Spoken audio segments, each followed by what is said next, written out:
Good morning, people. Uh, this is another one about the conflict in the DRC and the proposed summit that is going to involve the East African community and the South African development community, which is SADC.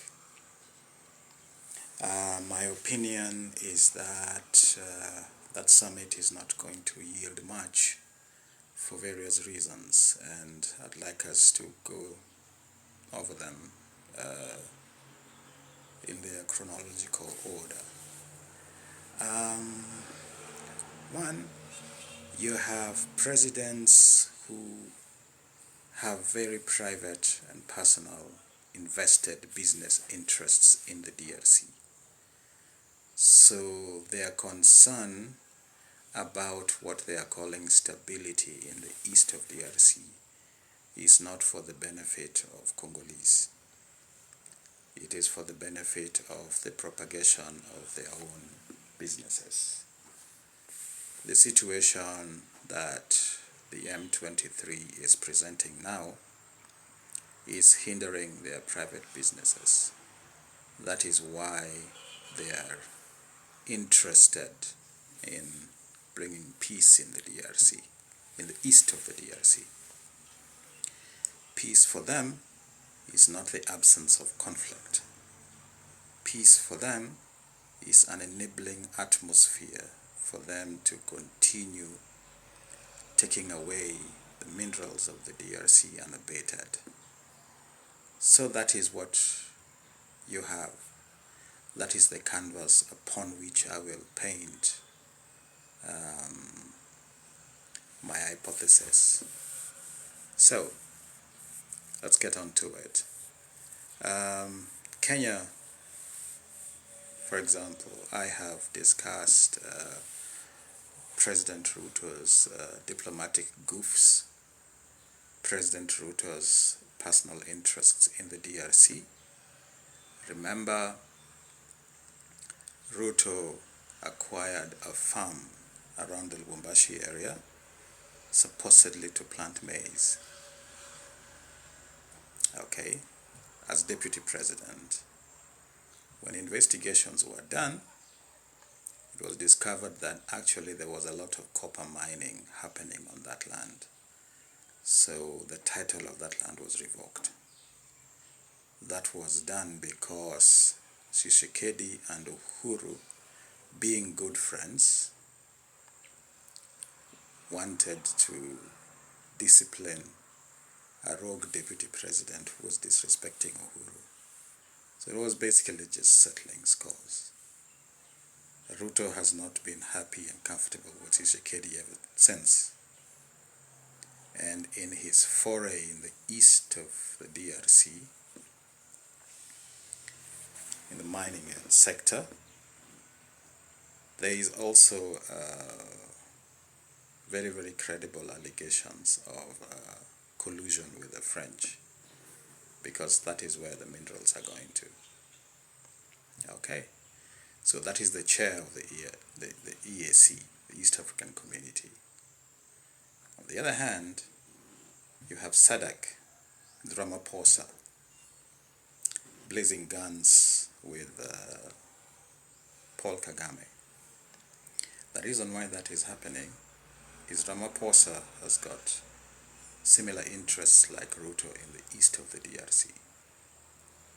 That is why when the South African forces came into this east of the DRC as a peacekeeping force under MONUSCO and under SADC, there was uproar from Kigali because they actually came to protect the interest of Ramaphosa. So the South Africa deployed forces in two tiers. One tier was for the UN peacekeeping mission and also for SADC. Rwanda had been asking why you needed that double deployment. Answers were never found, but now you have it. 2.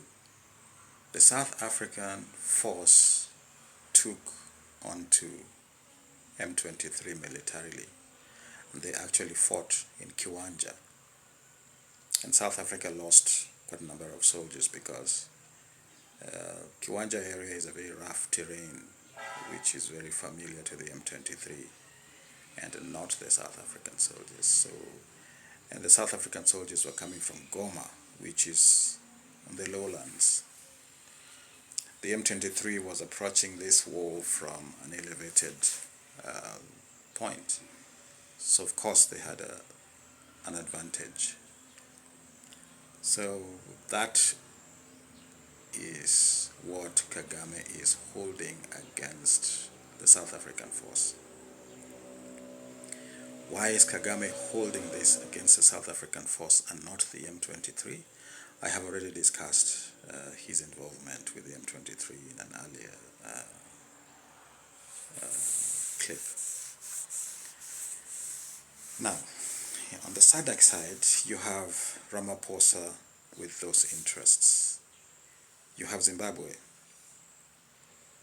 that also deployed in the DRC on the request of Laurent Kabila to help stabilize Congo against aggressors, which were Rwanda and Uganda. Mugabe, of course, sent a force to the DRC that did secure Kinshasa for Laurent Kabila. In exchange, they were given mining rights in Kananga and Bujimai for diamonds. Now remember, that is also the same time that Zimbabwe experienced sanctions for illegal diamond mining in Chiazwa, in Mutare, the southern part of Zimbabwe.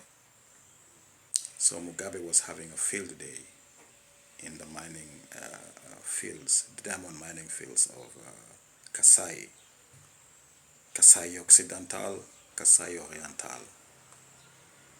Now, the other interested party on the SADC side is Angola. Angola also deployed in the DRC for Laurent Kabila. Angola were also given mining rights for gold in the western part of the DRC. So you have pockets of these forces who never actually left the DRC, even under Joseph Kabila. So today, you still have foreign forces working in the DRC under the auspices of FARDC. Yeah. So this summit that is happening is not going to be helpful because there will be a lot of duplication and private selfish interests. The interesting part is, in that SADC convoluted space, you have Mozambique that has virtually been stabilized by RDF, by Rwandan forces. Now, Mozambique is divided in terms of allegiance. Does it come in and support anti-Rwanda initiative? Does it come in and give back to Rwanda? That is what Mozambique is grappling with. Because if it was not for RDF, there would be war in Mozambique. Now, how Rwanda got into Mozambique, that is a story for another day. But that is the reality. The other part you have is Tanzania, which is a double player. Tanzania is both in SADC and in the East African Community. In the East African Community, Samia Suluhu accepted to play host in the summit. In SADC, Tanzania would be very, very curious not to offend South Africa because of their bilateral trade agreements. South Africa is a very useful market for Tanzania, and Tanzania is also a very viable market for South African business. There are so many Tanzanians who are exiled in South Africa, and Samia Suluhu is keen to have them brought back to Tanzania. So there's going to be a deal. If Tanzania is going to side with SADC, then Ramaphosa must ferry back Tanzanian dissidents resident in South Africa. So there's a lot of interests in this DRC excursion, away from even the war. Yeah, I have tried to lay out so many private and non-war related reasons why countries have a very conflicted allegiance, especially about what to do. The DRC, on its part, is virtually helpless, unable to sustain itself, unable to fight for itself, unable to feed itself. So DRC will require nutrition for the army, it will require kit for the army, it will require ammunitions for the army, hardware. This, there has been a silent agreement that South Africa can supply. Now, I have told you before that FARDC suffers a great amount of lack of training and discipline. And that is what always gives Rwanda the advantage of FARDC. That has been recognized by Kinshasa. This is why these foreign forces are supposed to bolster FARDC to support them. The problem is, there is no foreign force that is ready to get to the front line and face RDF. Because if you're going to fight M23, you should have it somewhere at the back of your mind that you're actually fighting RDF. There's no foreign force that wants to do that, because Malawi has lost soldiers, South Africa has lost soldiers, Angola has lost quite a few, and from the latest statistics, 16 Zimbabweans are also dead. This has not been discussed, but there are people who know that this is happening. So, in my view, I think that the East African Community and SADC summit will not be as effective as it is supposed to be, or it is wished to be, because of the vested interests of the leaders. I think people need to go back to the basics and put the Congolese at the center of this conversation. At the moment, what is anchoring all these vested interests are private businesses of the presidents of these nations. And that is going to hurt the DRC even more. So I think that that summit should also have invited the African Union, so that you have more neutral players. As it were, almost 80% of the players in the conflict in the DRC have vested interests. And if you are still going to be fueled by these vested interests, you will never uproot M23 from the east of the DRC. And if M23 persists in the east of DRC, chances are that they will conquer more territory southwards, and that would cause havoc for Burundi.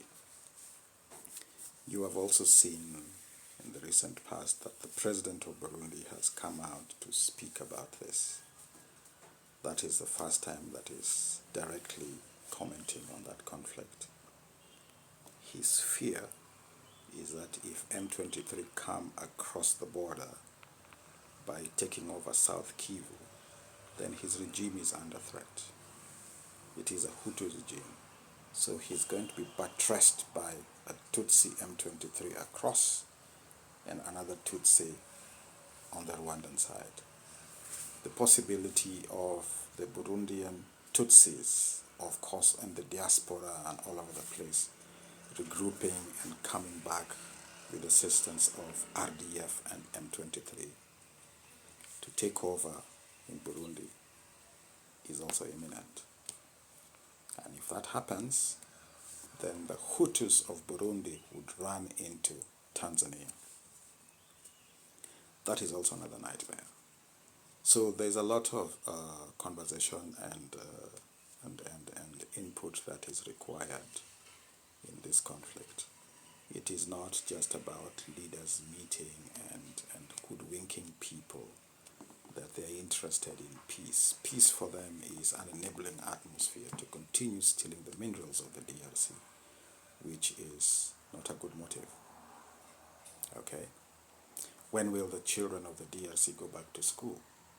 When will DRC experience any enviable infrastructure? When will the Congolese continue with their lives? When will Congolese refugees come back to their country? These are concerns that should occupy African leaders. So my advice here is that in that summit, we invite the African Union as well. So you have other neutral players. There is emerging military power in Mali, in Burkina Faso. Those are people you also want to involve in this conversation because they have been through war and they know it. Okay? So if you want to label them as military junta and stuff like that, but they're doing good things for their country, they can help the DRC. And if I was Tshisekedi, I would be reaching out to guys like Traore to give me an opinion. It is not a bad thing. Traore is African. Yeah. But if you're running to businessmen like Ruto and Ramaphosa, then it's an exercise in futility. That's my opinion. Have a great day, folks.